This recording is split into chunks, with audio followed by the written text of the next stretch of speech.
Serangan Israel kembali menewaskan warga Palestina di jalur Gaza meskipun perjanjian gencatan senjata yang dimediasi Amerika Serikat telah berlaku sejak Oktober lalu. Serangan udara Israel menghantam tenda sebuah keluarga di kawasan Al-Mawasi, Khan Yunis, Gaza Selatan pada Kamis 8 Januari 2026. Badan Pertahanan Sipil Palestina di Gaza melaporkan sedikitnya 3 warga tewas dan 3 lainnya terluka. Salah satu korban luka dilaporkan dalam kondisi kritis. Dalam peristiwa terpisah, tembakan Israel juga menewaskan seorang gadis Palestina berusia 11 tahun bernama Hamzah Hosso di wilayah Jabalia, Gaza Utara.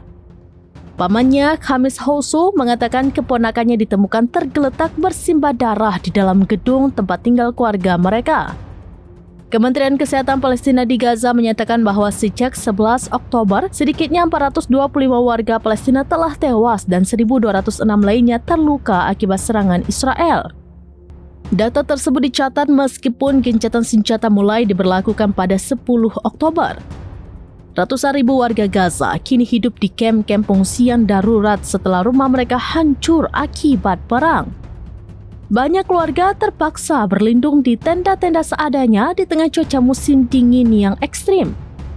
Perserikatan Bangsa-Bangsa atau PBB dan sejumlah organisasi kemanusiaan berulang kali memperingatkan kondisi kemanusiaan yang memburuk di Gaza. Namun Israel masih membatasi masuknya pasukan penting seperti tenda, terpal, selimut, dan perlengkapan tempat tinggal sementara.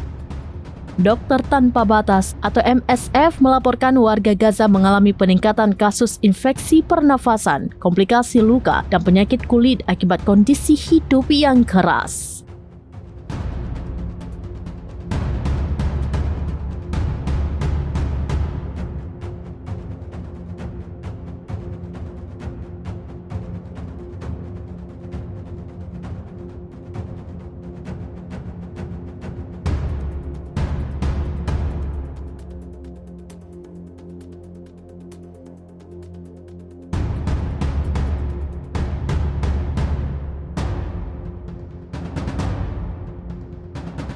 Download Tribun X sekarang, menghadirkan lokal menjadi Indonesia.